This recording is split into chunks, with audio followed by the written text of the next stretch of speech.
Hello everyone, it's me Komalpreet Kaur. Welcome to my channel Blissful Direction. आज से हम एक न्यू सीरीज स्टार्ट कर रहे हैं which name is western critical thoughts. Western critical thoughts आपके PU university syllabus accordingly MBA semester 1 के syllabus में भी इंक्लूड है. Western critical thoughts UGC NET critical science और सीयूईटी सिलेबस में भी इंक्लूड है. इसके साथ ही western critical thoughts UPSC optional critical science paper 1 syllabus में एक सब पार्ट है. So this series are very useful for all of you guys. इस सीरीज में हम Plato, Aristotle, Machiavelli and so many other thinkers को cover करेंगे.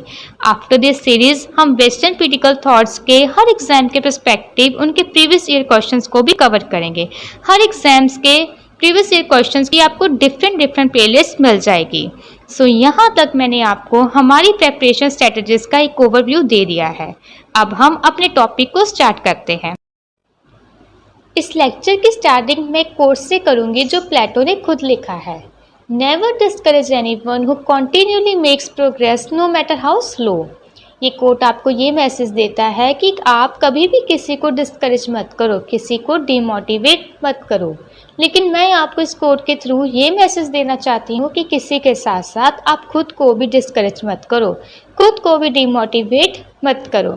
इस preparation में सब अपने आप को एक दूसरे के साथ कंपेयर करने लगते हैं, जो कि बहुत गलत है. खुद को हमेशा मोटिवेट रखो, खुद के ऊपर बिलीव रखो. Let's start our topic now. सबसे पहले हम प्लेटो के बैकग्राउंड को समझते हैं ताकि हम प्लेटो की सभी थ्योरीज को बहुत अच्छे से अंडरस्टैंड कर सकें, क्योंकि किसी भी इंसान की थिंकिंग उसके बैकग्राउंड के बेस पर होती है. तो इसलिए सबसे पहले हम प्लेटो के बैकग्राउंड को समझेंगे, जो कि बिल्कुल स्टोरी टाइम हम स्टडी करेंगे. प्लेटो की introduction, background, source of influence on Plato, Plato's की theory of ideas and forms and allegory of cave, ये टॉपिक्स को कवर करेंगे. लेकिन बैकग्राउंड को समझना बहुत ज़रूरी है. ट्रस्ट मी गाइस, अगर आपने प्लेटो के बैकग्राउंड को अंडरस्टैंड कर लिया है तो आपको आगे उनकी थ्योरीज को, जैसे कि philosopher king, theory of education, theory of communication, बहुत ईजिली समझ आ जाएंगी. बिकॉज अगर हमने ये समझ लिया कि उनके टाइम में कौन सी प्रॉब्लम थी, कौन सी सिचुएशन थी जो वो थे, जो जिसको वो देख रहे थे, तो ऑटोमेटिकली उनके थॉट्स को समझना बहुत ज़्यादा इजी हो जाएगा. तो हम अपने लेक्चर की स्टार्टिंग प्लेटो की लाइफ और उनके बैकग्राउंड को समझने से करते हैं, ताकि ये आपका आगे उनके थ्योरीज को समझने के लिए बेस क्रिएट कर दें. ओके, तो अब इतनी देर से हम प्लेटो के बारे में बातें कर रहे हैं, तो अब प्लेटो है कौन ये भी जान लेते हैं. प्लेटो को फादर ऑफ पॉलिटिकल फिलॉसफी कहते हैं. इसके साथ ही प्लेटो को फाउंडर ऑफ पॉलिटिकल आइडियलिज्म भी माना जाता है. Plato was born on 427 BC in Athens, Greece, into an aristocratic family. मतलब उनका बर्थ एक अरिस्टोक्रेटिक फैमिली में हुआ था. वो बहुत अच्छी फैमिली से बिलोंग करते थे.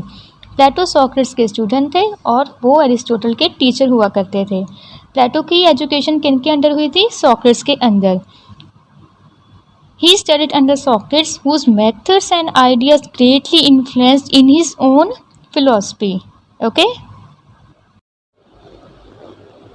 इसके बाद हम प्लेटो के कुछ इंपॉर्टेंट वर्क्स पर भी फोकस कर लेते हैं.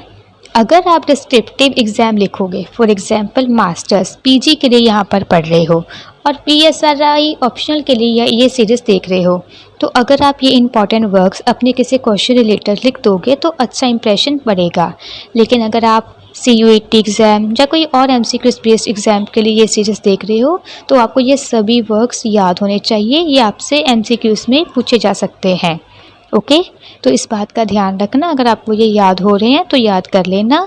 डिस्क्रिप्टिव क्वेश्चन में भी आप इसको लिख सकते हो, अच्छा इंप्रेशन पड़ेगा. तो ये सब है प्लेटो के most important and famous work. इसमें से द रिपब्लिक सबसे ज़्यादा फेमस और इम्पॉर्टेंट बुक मानी जाती है. The Republic, the loss, the symposium, Socratic dialogues, apology, the statesman, ये सभी प्लेटो की बहुत इम्पॉर्टेंट एंड फेमस बुक्स हैं. Most of Plato's work surviving in the form of dialogues which often featured questioning and discussion. The key discussion include in the Republic, the Symposium and the Socratic dialogues. मतलब ये कि जो most of the work है प्लेटो के वो dialogue के form में है। मतलब क्वेश्चनिंग करना, फिर डिस्कशन करना और फिर किसी बात को फाइनल करना। एंड ये की डिस्कशन किन बुक्स में इंक्लूड है? द रिपब्लिक में, द सिम्पोजियम में एंड सोक्रेटिक डायलॉग्स में। मैंने जैसे आपको पहले ही बता दिया था कि द रिपब्लिक इसी कारण बहुत ज़्यादा इम्पॉर्टेंट और फेमस बुक मानी जाती है। ओके, तो इन सब वर्क्स और बुक्स के अलावा प्लेटो ने एक अकेडमी का भी फाउंड किया था। He founded the academy in Athens around 387 BC. It was one of the earliest institutions of higher learning in the Western world. The academy became a center for philosophical discussion and learning. तो अभी तक तो हमने प्लेटो के बारे brief सब कुछ समझ लिया कि प्लेटो कौन थे, कहाँ से बिलोंग करते थे, उनके इम्पॉर्टेंट वर्क, बुक्स, एकेडमी, ठीक है, ये सब हमने समझ लिया। अब इस बात पे हम अब फोकस करते हैं कि ऐसा क्या हुआ उनकी लाइफ में जो वो एक स्कॉलर ही बने। ठीक है ना, उस टाइम की कुछ सिचुएशन ऐसी होगी ना जो उन्होंने ये सोचा कि हाँ उनको कोई थॉट्स, आइडियाज़ लिखने चाहिए ताकि ये आगे स्टेट में ना हो, आगे लोगों के लिए हेल्पफुल हो। ठीक है, तो मेजर इन्फ्लुएंस ऑन प्लेटो, सबसे पहले इन्फ्लुएंस था उनके पेलोपोलियन वॉर इन एथेंस, जो कि वॉर हुई थी एथेंस में, उनके टाइम की सिचुएशन। तो इस चीज़ का उनकी थिंकिंग पे बहुत ज़्यादा इन्फ्लुएंस पड़ा था। सेकंड, सॉक्रेट्स की थ्योरीज, उनके थॉट्स, ठीक है, क्योंकि सॉक्रेट्स उनके टीचर थे, जो उन्होंने सिखाया वो ऑटोमेटिकली उनकी थिंकिंग में इन्फ्लुएंस करेगी ही। ठीक है, बेसिकली आज जो प्लेटो की जो भी थ्योरीज है ना वो एक तरह की सॉक्रेट्स की थिंकिंग ही रिफ्लेक्ट कर रही है। तो इन दोनों का, ठीक है ना, जैसे he was influenced by Socrates views knowledge is virtue, इससे वो बहुत ज़्यादा इन्फ्लुएंस हुए थे। ठीक है, तो अब हम इनको कवर करते हैं अच्छे से। सबसे पहले हम स्टार्ट करेंगे पेलोपोलियन वॉर जो कि एथेंस में हुई थी, कैसे ये हुई, कहाँ से उनकी ये कहानी शुरू हुई, इस सब के बारे में हम जानते हैं पहले, ताकि ये हमारा बेस बनाए, हम ये समझ सके कि क्यों ऐसा प्लेटो ने सोचा, क्यों कहा। जब हम उनकी आगे बाकी की थ्योरीज को समझेंगे, तो इसलिए सबसे पहले ये समझ के हम अपना एक बेस बनाते हैं। ओके, तो प्लेटो की कहानी शुरू होती है 431 BC टू 404 BC, जब पेलोपोलियन वॉर शुरू हुई थी। पेलोपोलियन वॉर हुई थी एथेंस व स्पार्टा के बीच ग्रीक एम्पायर में। ये जो बड़ा सा सर्कल है इस पे आप फोकस करो। ये बड़ा सा सर्कल आपको, फॉर एग्जांपल ये ग्रीक एम्पायर है और इसमें जो छोटे छोटे सर्कल्स हैं वो सिटी स्टेट्स हैं। और ये सिटी स्टेट्स दो ग्रुप हैं, एक एथेंस का, एक स्पार्टा का, ये दो अलायंस थे। अब आप कहोगे कि सिटी स्टेट मतलब कुछ समझ नहीं आया। फॉर एग्जांपल जैसे पहले भारत में बहुत सारे राज्य होते थे, वहाँ पे डिफरेंट रूलर्स कंट्रोल करते थे, एडमिनिस्ट्रेट करते थे। वैसे ही एक बड़े से ग्रीक एम्पायर में छोटे छोटे सिटी स्टेट्स थे जो वहाँ पे अपने अपने रूलर उनको एडमिनिस्ट्रेट करते थे। तो बेसिकली ग्रीक एम्पायर में जो बहुत सारी सिटी स्टेट्स थी उन्होंने अपने आप को दो अलायंस में जोड़ा हुआ था। एक का नेम था Athens and second one is Sparta. हमारे प्लेटो एथेंस से बिलोंग करते थे। एथेंस एक बहुत ज़्यादा स्ट्रॉन्ग सिटी एम्पायर था। एथेंस ने फॉर्म किया था एक डेलियन लीग। ये जो सारी इन्फॉर्मेशन है इसको आप ज़्यादा रटो मत, ज़्यादा लिखने की कोशिश मत करो, इसको सिर्फ समझो। ठीक है, ये सिर्फ आपका बेस क्रिएट कर रही है ताकि आगे आप थ्योरीज को अच्छे से अंडरस्टैंड कर सको। इस लीग में था कि जितनी भी एथेंस एम्पायर में सिटी स्टेट्स है, जब कभी भी वॉर सिचुएशन क्रिएट होगी वो सब एक दूसरे को सपोर्ट करेंगी, एक दूसरे की हेल्प करेंगी। इस लीग में बेसिकली था कि एथेंस एम्पायर में सभी सिटी स्टेट्स एक यूनिट की तरह वर्क करेंगी, जिसमें वो मिलिट्री कंट्रीब्यूट भी करेंगी और मनी कंट्रीब्यूट की तरह भी एक दूसरे की हेल्प करेगी। अब जब एथेंस इतना स्ट्रॉन्ग बन रहा था तो दूसरे एम्पायर्स ऑटोमेटिकली अपनी पावर को भी इंक्रीज करने में लग जाते हैं। सेम स्पार्टा ने भी किया। एथेंस की पावर को इंक्रीज होते देखकर स्पार्टा ने अपनी एक अलग लीग बनाई जिसका नेम था पेलोपोलियन लीग। अब इन दोनों लीग्स में लड़ाइयाँ होने लग गई, डेलियन लीग वेस्ट पेलोपोलियन लीग। ये 431 BC में आमने सामने होकर एक दूसरे से लड़ने लग गए। स्पार्टा किंग ने इन्वेड कर दिया एथेंस पर, इस टाइम एथेंस को लगा कि वो तो बहुत ज़्यादा स्ट्रांग है, उनकी मिलिट्री नेवी इतनी स्ट्रांग है कि उनको कोई हरा ही नहीं सकता। और ये हुआ भी, एथेंस इस वॉर में ज़रूर जीत गया। बट इस टाइम उनके एम्पायर में एक बहुत खतरनाक बीमारी प्लेग स्प्रेड हो गई थी। बहुत सारे लोग मरने लगे, उनकी मिलिट्री आर्मी के लोग मरने लगे, बीमार होने लगे। इसके बाद एथेंस की कंडीशन बहुत ही ज़्यादा ख़राब हो गई थी। तो यहाँ तक आपका ग्रीक एम्पायर, डेलियन लीग और पेलोपोनेशियन लीग कवर हो गया है। इसमें यही था जानने के लिए। अब बात करते हैं पीस ऑफ नीशियस की। ये भी एक एग्रीमेंट था जो एथेंस और स्पार्टा के बीच हुआ था। एथेंस और स्पार्टा ने ये साइन किया था 50 साल तक पीसफुली रहने के लिए। ये बेसिकली जब एथेंस की कंडीशन बहुत ज़्यादा ख़राब हो गई थी, वो इकोनॉमिकली वीक हो गया था, उन्होंने तब ये साइन किया था कि 50 साल तक एथेंस एंड स्पार्टा एक दूसरे पर अटैक नहीं करेंगे, कोई वॉरलाइक सिचुएशन क्रिएट नहीं करेंगे, 50 साल तक वो एक दूसरे के साथ पीसफुली रहेंगे। बट इस एग्रीमेंट के बाद भी एथेंस और स्पार्टा के जो सिटी स्टेट्स थे वो एक दूसरे के साथ हमेशा लड़ते ही रहते थे। उनकी ईगो वॉर और रिसोर्सेज के ऊपर लड़ाई होती रहती थी, जिसके कारण वॉर लाइक सिचुएशन हमेशा ही बनी रहती थी। इसके बाद एथेंस के एक यंग पॉलिटिकल लीडर सामने आए, जिसने लोगों को कन्विंस किया कि बहुत हो गया, अब हम डायरेक्ट स्पार्टा पर अटैक करेंगे। बट स्पार्टा की मिलिट्री बहुत ज़्यादा स्ट्रांग थी उस टाइम, इसलिए स्पार्टा पर डायरेक्ट अटैक करने की बजाय उन्होंने सोचा कि स्पार्टा की एक अलाइड सिटी स्टेट सिसिली पर अटैक कर देते हैं। सिसिली पर अटैक इसलिए किया क्योंकि एथेंस सोच रहे थे कि जीतने के बाद अलाइड सिटी स्टेट सिसिली के सारे रिसोर्सेज वो उनके अंडर ले लेंगे और स्पार्टा को कमज़ोर होता देखेंगे। तो वो अपनी फोर्स को लेकर सिसिली चले गए और उन्होंने अटैक कर दिया। लेकिन जब उन्होंने देखा कि स्पार्टा की फोर्स तो बहुत ही ज़्यादा स्ट्रांग है, तो एथेंस रूलर खुद ही भाग गए। अब एथेंस की फोर्स वहां अटैक करके खुद अकेली लड़ रही थी। इस टाइम पे उनकी मिलिट्री में नीशियस, जिन्होंने पीस ऑफ नीशियस करवाया था, वो मिलिट्री को लीड करने लग गए। लड़ते लड़ते उनको लगने लग गया कि अब वो हारने वाले हैं, बिकॉज स्पार्टा ने उनकी नेवी को, मिलिट्री को बहुत हद तक डिफीट कर दिया था। तो इसके बाद एथेंस ने स्पार्टा को फाइनली सरेंडर कर दिया। प्लेटो जहाँ पर रहते थे, उनकी स्टेट एथेंस हार गई, जिसपे प्लेटो को बहुत ज़्यादा गर्व था। इस वॉर की हार ने प्लेटो की थिंकिंग को बहुत ज़्यादा इन्फ्लुएंस किया था। प्लेटो यह सोचने लगे कि एथेंस क्यों हारा, क्यों हम नहीं जीत पाए, ऐसी क्या सिचुएशन हो गई कि प्लेटो की स्टेट एथेंस को हारना पड़ा। इसके बाद से स्टार्ट होते हैं प्लेटोस के थॉट्स, उनके theories, Plato's theories of state, education, justice, communication and theory of philosopher king.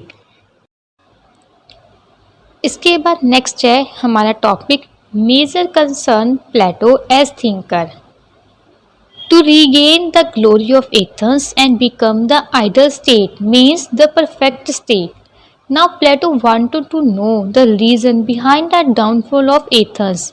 He had great love for his motherland and he wanted to make Athens an idle state.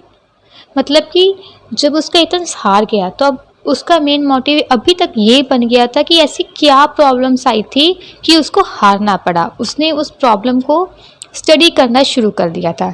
जैसे कि first चीज़ पर उसने focus किया था, what was the problem in Athens according to Plato. Okay, फिर Plato ने इन चीज़ों पर डिस्कस करना स्टार्ट कर दिया। बेसिकली ये सब चीज़ें ही आगे Plato through a format of theory explain करेंगे, तो हम इसे भी अच्छे से समझ लेते हैं। According to him Athens was not a single city. Okay, there was a two cities, the city of rich and the city of poor. Plato कहते हैं कि एथेंस में सिर्फ एक सिटी नहीं थी, दो थी। मतलब प्लेटो का कहने का ये है कि वो एक सिटी में पॉपुलेशन टू कैटेगरीज में डिवाइड थी। एक में तो रिच पीपल रहते थे, है ना, जैसे उन्होंने कहा सिटी ऑफ रिच, और एक में पुअर। मतलब कि दो क्लासेस थी, दो क्लासेस में पॉपुलेशन डिवाइडेड थी, रिच पीपल और poor people. Okay, ruling class was extremely rich. मतलब क्या कहा हमने, जो रूलिंग क्लास थी वो रिच थी, वेरस मेजॉरिटी जो नॉर्मल पीपल थे, मेजॉरिटी थी वो पुअर थी, मेजॉरिटी वाज पुअर। ठीक है, Plato said ruling class was extremely rich whereas majority was poor. तो प्लेटो कहते हैं कि ये स्टेट के सिस्टम को ख़राब कर सकती है। अगर ऐसा हो स्टेट में, तो ये उसके सिस्टम को ख़राब करेगी कि एक रूलिंग क्लास तो बहुत ही ज़्यादा अमीर है और जो नॉर्मल पीपल है वो एक्सट्रीमली पुअर है। Plato said this was very bad for the state. Plato said this was one of the reason कि एथेंस को स्पार्टा से हार मिली थी। ठीक है, अगर ऐसा सिस्टम हो कि एक क्लास रूलिंग क्लास ही अकेली अमीर हो, एक्सट्रीमली अमीर हो, और जो नॉर्मल पीपल है वो बस गरीब हो बहुत ज़्यादा, तो ये आपके सिस्टम को ख़राब करेगी। और इस ख़राब होने की वजह से आपको, जैसे एथेंस को हार मिली, तो आपकी स्टेट का भी डाउनफॉल हो सकता है। ओके, नेक्स्ट है, what was the reason behind the bad state of governance in Athens. मतलब प्लेटो ये भी फाइंड करना चाहते थे कि गवर्नेंस क्यों बुरी थी एथेंस में। According to Plato, the real factor behind such a state in Athens was the ignorance of the ruling class. They were ignorant about their responsibilities. तो प्लेटो इसमें स्टडी कर ये फाइंड आउट करते हैं कि जो एथेंस है उसकी रूलिंग क्लास वो इग्नोरेंट है। वो सिर्फ अपनी रिस्पॉन्सिबिलिटीज़ को निगलेक्ट कर अपने इंटरेस्ट के बारे में सोचती है। ठीक है, वो हमेशा अपनी रिस्पॉन्सिबिलिटीज़, अपनी ड्यूटीज़ को निगलेक्ट करती है। वो सिर्फ और सिर्फ अपने इंटरेस्ट के बारे में सोचती है, अपने इंटरेस्ट के लिए ही रूल करती है। They were ignorant of the fact that public office are not for private ends. Public office corruption के लिए नहीं यूज़ होने चाहिए, वो करप्शन के लिए नहीं होते, वो काम करने के लिए होते हैं। तो वो ऐसे अपनी रिस्पॉन्सिबिलिटीज़ और ड्यूटीज़ को निगलेक्ट करती है और करप्शन करके अपना फ़ायदा करती है। वो कॉमन गुड के बारे में सोचती ही नहीं है। Thus Plato said the lack of good governance is because of corruption and corruption is because of ignorance. फिर प्लेटो कहते हैं कि एथेंस में गुड गवर्नेंस क्यों नहीं है, क्योंकि वहाँ पर करप्शन है। और करप्शन क्यों है? क्योंकि वो इग्नोरेंट है, वहाँ पर इग्नोरेंस है। Ruling class in Athens was running after money and power. वो हमेशा मनी और पावर के पीछे भागते रहते हैं। Plato also said it is because of their ignorance. वो ऐसा क्यों करते हैं? क्योंकि वो इग्नोरेंट है, तभी वो मनी और पावर के पीछे भागते रहते हैं। They were thinking that money and power is an ultimate source of happiness. जो रूलिंग क्लास है वो बेसिकली मनी एंड पावर को ही अल्टीमेट हैप्पीनेस मानते हैं। प्लेटो कहते हैं कि गलत है कि मनी और पावर ही अल्टीमेट हैप्पीनेस है। प्लेटो इसे गलत मानते हैं क्योंकि वो कहते हैं अल्टीमेट हैप्पीनेस मनी और पावर नहीं होती, वो होती है नॉलेज, वर्चू, एक्सीलेंस। ये होते हैं अल्टीमेट हैप्पीनेस ऑफ लाइफ। ये रियल सोर्स ऑफ हैप्पीनेस है एक इंसान की ज़िंदगी में, ऐसा प्लेटो का कहना है। Plato said, since ruling class was running after money and power, others also followed them. मतलब कि अगर रूलिंग क्लास ही पावर मनी को सब कुछ मानेगी तो बाकी सब लोग भी उन्हीं की तरह उनको फॉलो करने लगेंगे और ऐसे ही सारी स्टेट में इग्नोरेंस स्प्रेड हो जाएगी। Hence the entire society was corrupt. It made Athens internally weak and externally so vulnerable. Plato said कि एथेंस में यही सबसे बड़ा रीज़न है कि रूलिंग क्लास मनी और पावर के पीछे ही भागती रहती है। इसीलिए Plato ideal state, philosopher king, ये सब की थ्योरीज देते हैं कि स्टेट में इग्नोरेंस ख़त्म हो जाए और एक परफेक्ट आइडल स्टेट इस्टेब्लिश हो सके। बिकॉज प्लेटो मानते हैं कि सिर्फ इग्नोरेंस के कारण ही उनका स्टेट एथेंस भी हारा है स्पार्टा से। तो ये चीज़ें स्टेट में नहीं होनी चाहिए, उसके बेटरमेंट को ये नुकसान पहुंचाती है। तो थर्ड है, what was the problem in running after money and power. फिर प्लेटो ने ये भी सोचा कि मनी एंड पावर के पीछे लोग क्यों भागते रहते हैं। मनी और पावर क्यों एक प्रॉब्लम क्रिएट करती है एक स्टेट में, क्यों ये एक स्टेट में बैड कंडीशन लेकर आती है, ऐसा क्या है इस चीज़ में। इस चीज़ के बारे में भी प्लेटो ने सोचा कि ये चीज़ क्या प्रॉब्लम क्रिएट करती है एक सोसाइटी में। फिर इस चीज़ पर स्टडी करके प्लेटो ने कहा कि money and power are limited in nature, hence bound to create conflict. According to Plato, we should run after the things which are unlimited and which are permanent in nature. Example knowledge, character, virtue, excellence. प्लेटो कहते हैं जैसे money और power limited in nature है, लेकिन उसको पाना सभी चाहते हैं, जो कि स्टेट में कन्फ्लिक्ट लेकर आती है। ये सब चीज़ें जब एक ही चीज़ को सारा स्टेट पाने की कोशिश करे कि उसे भी पावर चाहिए, उसे भी मनी चाहिए, सब कुछ चाहिए, है ना, तो एक कन्फ्लिक्ट क्रिएट होता है एक स्टेट में। इसीलिए प्लेटो समझाना चाहते हैं कि हमें ये लिमिटेड चीज़ों के पीछे नहीं भागते रहना चाहिए। प्लेटो सेड मनी एंड पावर से ज़्यादा प्योरिटी हमें किसको देनी चाहिए? नॉलेज को, वर्च्यू को। ये ज़्यादा ज़रूरी है। नॉलेज और वर्च्यू मनी एंड पावर से ज़्यादा ज़रूरी है, तो हमें ज़्यादा इंपॉर्टेंस नॉलेज और वर्च्यू को देनी चाहिए, जो कि अनलिमिटेड इन नेचर है, परमानेंट इन नेचर है, और ये सब हमें अनलिमिटेड गोल ऑफ हैप्पीनेस ये प्रोवाइड करती है लाइफ में। ये हमारे लिए बहुत ज़्यादा हेल्पफुल है, more than power and money, ऐसा प्लेटो का कहना है। अब हम थोड़ा ये समझते हैं कि प्लेटो की थिंकिंग कहाँ से डेवलप होती है। देखो, हम सब ना सीरियल वाइज कर रहे हैं, ये थोड़ी फिलोसफिकल थिंग्स है, तो इसको हम क्रैमिंग नहीं कर सकते, एक फैक्ट्स को रट नहीं सकते। सबसे पहले जो एथेंस की कंडीशन ख़राब हुई, उसका इफ़ेक्ट पड़ा प्लेटो की थिंकिंग में कि अभी तक तो हमारी स्टेट बहुत अच्छी थी, ऐसा क्या हो गया, क्या कमी रहेगी कि उनकी स्टेट को हारना पड़ा। फिर उनके टीचर्स सॉक्रेट्स, उनकी बातें, उनके थॉट्स ने प्लेटो की थिंकिंग को बहुत डेवलप किया था। सॉक्रेट्स जो प्लेटो के टीचर थे, उनका बहुत बड़ा रोल था प्लेटो की थिंकिंग को डेवलप करने में, स्पेसिफिकली उनकी थ्योरी ऑफ नॉलेज है। तो ये थ्योरी ऑफ नॉलेज सॉक्रेट्स की थ्योरी है, लेकिन इसका बहुत बड़ा इम्पैक्ट था आगे प्लेटो की थ्योरीज में, क्योंकि यही रिफ्लेक्ट करती है आगे प्लेटो की सभी थ्योरीज में। तो चलो अब हम पढ़ते हैं थ्योरी ऑफ नॉलेज। सबसे पहले तो प्लेटो कंसाइडर करते थे सॉक्रेट्स को as a most wisest man. उनके अकॉर्डिंग सॉक्रेट्स बहुत ज़्यादा वाइजेस्ट मैन थे। सॉक्रेट्स को father of ethics and philosophy भी कहा जाता है, बिकॉज उनके थॉट्स ने क्रिटिकल थिंकर्स की थिंकिंग को बहुत ज़्यादा कर्व आउट किया था। सॉक्रेट्स का मोस्ट इम्पॉर्टेंट थॉट है knowledge is virtue, knowledge is excellence. Socrates का मानना है कि नॉलेज से बढ़कर तो कुछ है ही नहीं है, और नॉलेज को ही एक स्टेट में राज करना चाहिए। फिर सॉक्रेट्स ने बात की कि नॉलेज कहाँ से आएगी, नॉलेज का क्या सोर्स है। अकॉर्डिंग टू सॉक्रेट्स, नॉलेज का सोर्स है हमारी खुद की सोल, खुद की आत्मा। अभी हमारी सोल में नॉलेज कहाँ से आएगी? तो नॉलेज आएगी through a method that is called dialectics. Dialectics means logical reasoning, मतलब कि आप अपने आप से लॉजिकल रीजनिंग कर रहे हैं, हर चीज़ को लॉजिकली समझ रहे हैं। लॉजिकल रीजनिंग से ही हम अपने आप को नॉलेजेबल बना सकते हैं। हर चीज़ को क्वेश्चन करना, सही गलत की देख रेख करनी, इसके बिहाफ पर आप नॉलेजेबल होंगे, इसके बिहाफ पर आप वर्च्यू एक्सीलेंस को पा पाएंगे, एंड ये सब आपको अल्टीमेट गोल हैप्पीनेस की तरफ ले जाएगी। हर इंसान का अल्टीमेट गोल क्या होता है? हैप्पीनेस, जो कि हमें सिर्फ और सिर्फ नॉलेज, वर्च्यू और एक्सीलेंस से ही मिल सकती है, क्योंकि इंसान का अल्टीमेट गोल क्या है? Ultimate goal happiness. तो सबसे पहले क्या आएगा? नॉलेज।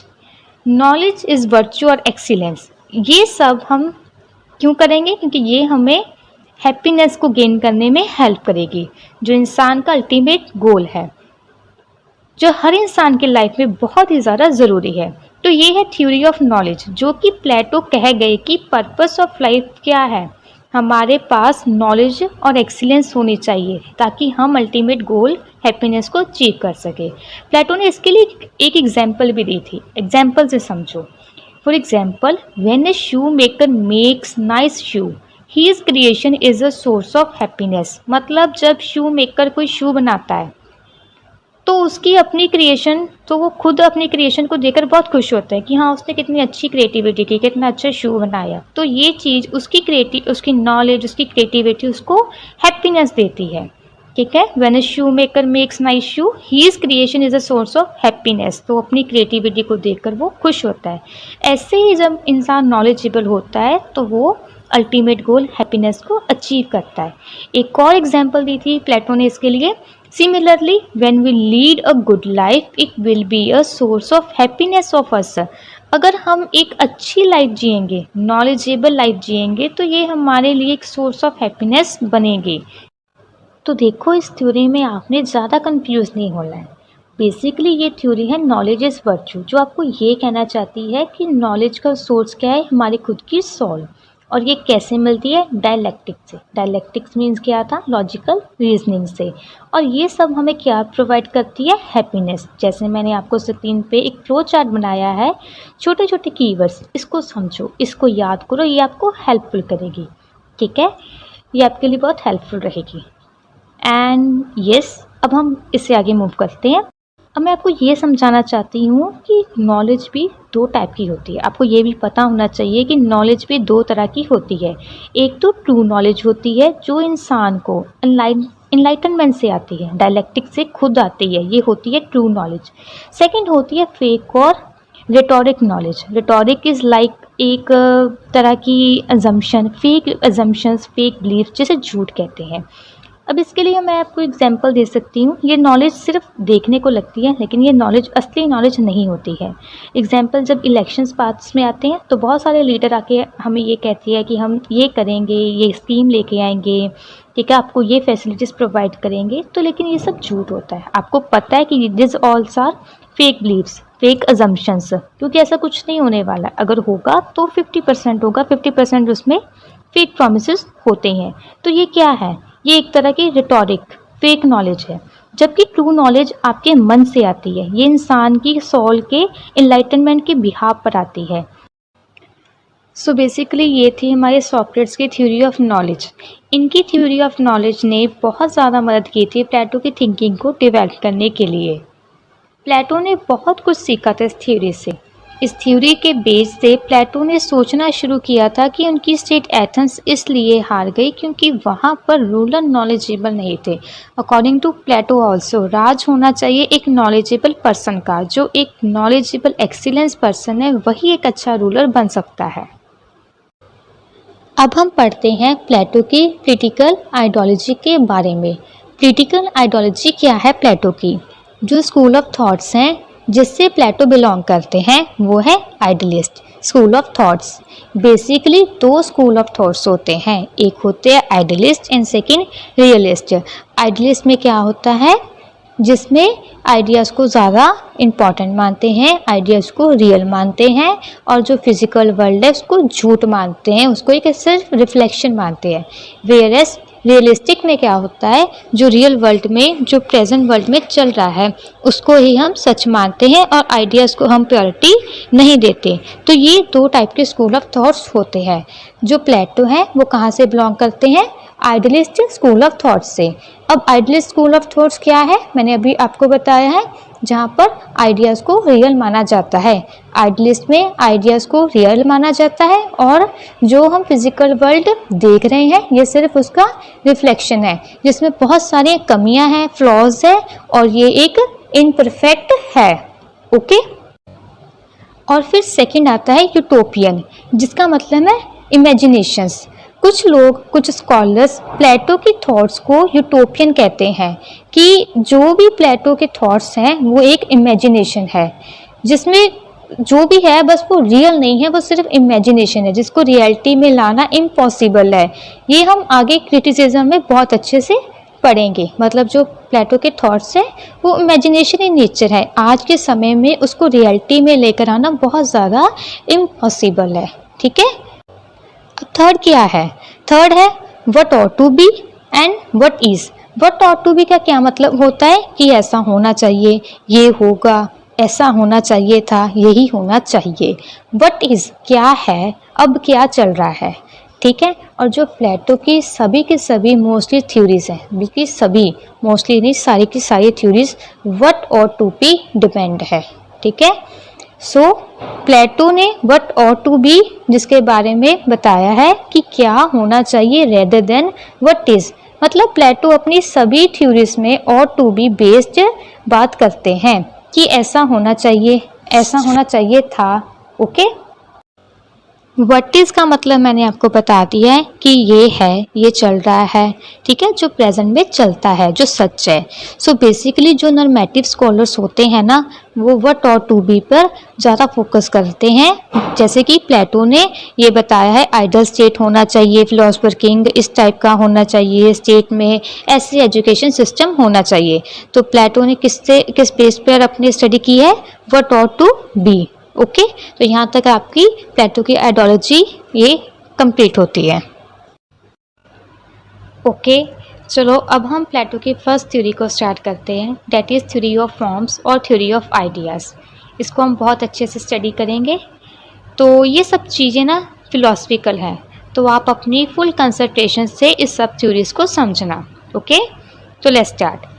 प्लेटो कहते हैं इस थ्योरी ऑफ फॉर्म्स और थ्योरी ऑफ आइडियाज़ में कि वर्ल्ड में आपको जो भी चीज़ें अपने सामने दिखाई देती हैं, जो भी मटेरियलिस्टिक चीज़ें आपको अपने सामने दिखाई देती हैं, वो सब सच नहीं है, वो एक झूठ है। जो सच है वो तो है आपकी खुद की सोच, वो है आपके आइडियाज़ और forms. He claims that physical world is just a shadow of the true reality. मतलब कि आपकी ट्रू रियलिटी है आपकी खुद के विजडम और ट्रू आइडियाज़। फिजिकल वर्ल्ड बस उसी का एक इमिटेशन है जिसको आप रियलिटी मान लेते हो इस मटेरियलिस्टिक वर्ल्ड में, बट जो कि एक रियलिटी नहीं है, जो कि एक झूठ है, because it consist the abstract forms और आइडियाज़।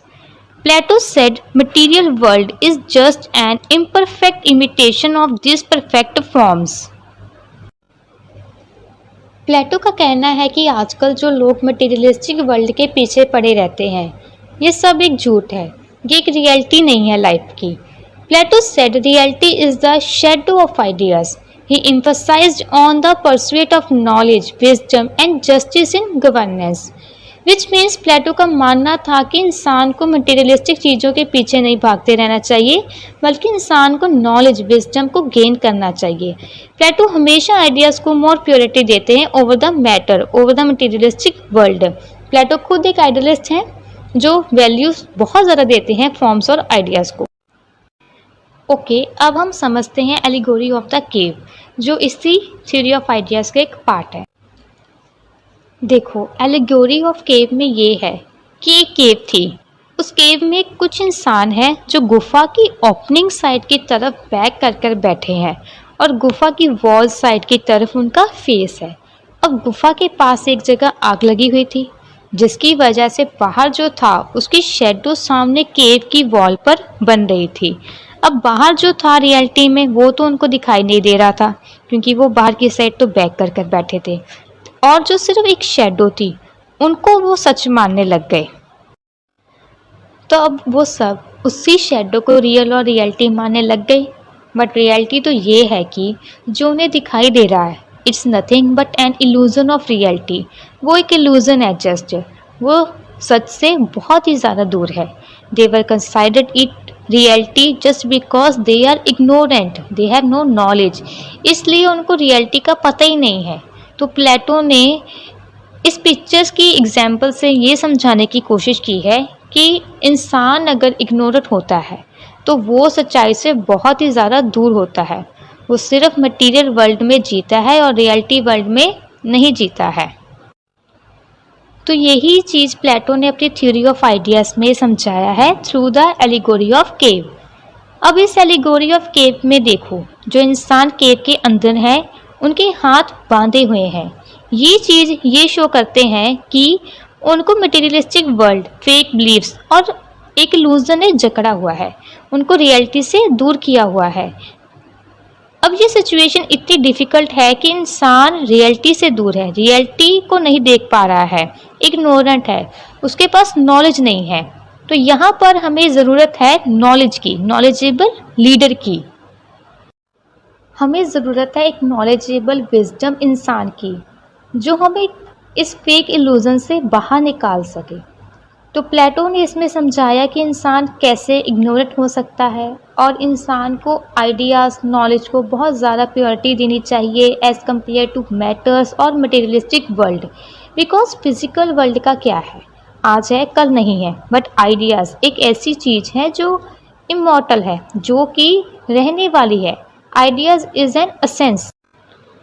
प्लेटो का मानना है कि अगर एक आइडियल स्टेट बनानी है तो आइडियाज़ और नॉलेज पर बिलीव करने वाले लोग तो होने ही चाहिए। एक किंग तो बहुत नॉलेजेबल होना चाहिए ताकि वो अपनी स्टेट के लोगों को फेक इल्यूजन से दूर रख सके। तो यहाँ पर हमारी प्लेटो की फर्स्ट थ्योरी ऑफ फॉर्म्स और आइडियाज़ कंप्लीट होती है। बेसिकली अगर इस थ्योरी की समरी एक्सप्लेन करूँ तो प्लेटो प्योरिटी देते हैं ट्रू नॉलेज, इनलाइटनमेंट को, स्पिरिचुअल लाइफ को ओवर द मटेरियलिस्टिक वर्ल्ड। तो बेसिकली हमारे प्लेटो की first theory of ideas and forms almost complete हो चुकी है। अब इसके अगर रहते हैं तो सिर्फ रहते हैं क्रिटिसिज्म। अब हम उसको भी कवर कर लेते हैं। तो हमारा फर्स्ट क्रिटिसिज्म है separation from reality. Critique says that Plato's ideas of forms being separate from the physical world create a confusing divide. It suggests that what we see and touch is less real than the forms, which many people find hard to accept. मतलब कि बहुत सारे scholars इसका criticism करते हैं और कहते हैं कि प्लेटो की जो थ्योरी है ideas and forms physical world को वो आइडियाज़ और फॉर्म से सेपरेट करती है। वो अपने आप को उस आइडिया और फॉर्म्स को अलग करती है जिस रियल और फिज़िकल वर्ल्ड से।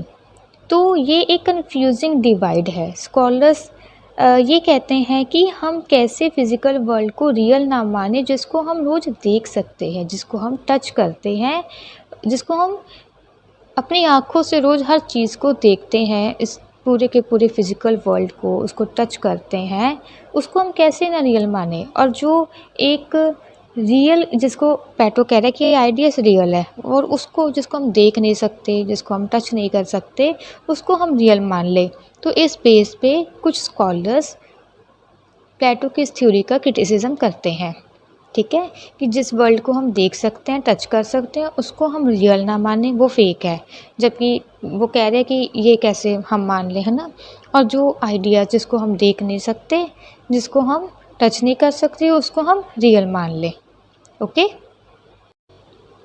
तो हमारा सेकेंड क्रिटिसिज्म है unclear nature of forms. The forms themselves are seen as vague and not well defined. For example, what exactly is the form of beauty? Different people might have different ideas about what beauty is, making it hard to pin down what the form actually represent.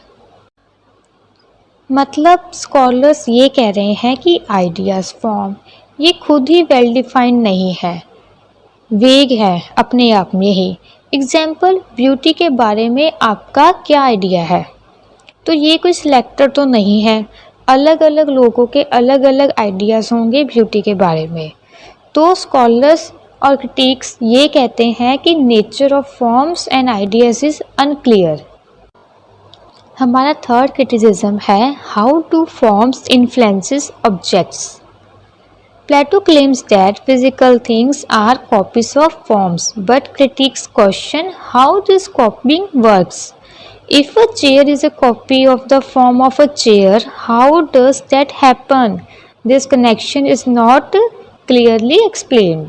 मतलब कि जैसे प्लेटो ने ये कहा कि physical world और physical things are just reflection और copies of the forms, तो क्रिटिक्स ये कह रहे हैं कि ये कैसे हो सकता है, ठीक है।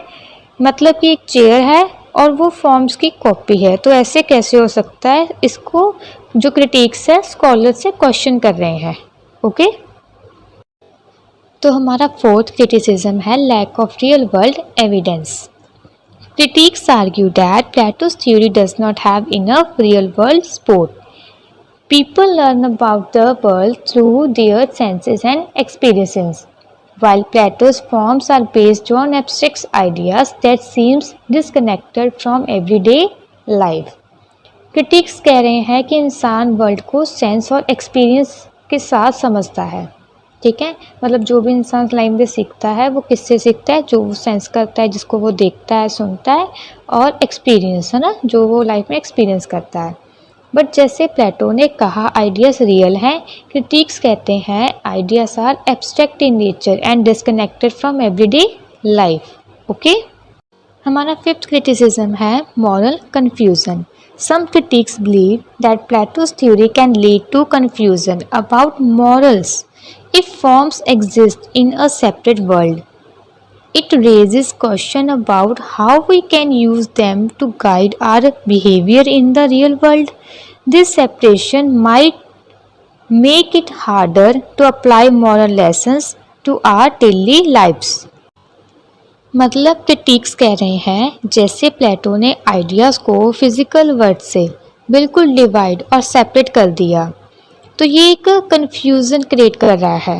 क्रिटिक्स कह रहे हैं कि अगर फॉर्म्स सेपरेट एग्जिस्ट करते हैं तो ये एक क्वेश्चन रेज करते हैं कि इंसान रियल वर्ल्ड में अपने आइडियाज़ और फॉर्म्स के साथ अपने बिहेवियर को कैसे गाइड करता है। ठीक है, तो इस चीज़ पर, इस बेस पर जो क्रिटिक्स है वो प्लेटोस की जो थ्योरी है उसको क्वेश्चन करते हैं, क्रिटिसिज्म करते हैं उसका। तो यहाँ पे हमारी theory of ideas and forms बिल्कुल कंप्लीट होती है।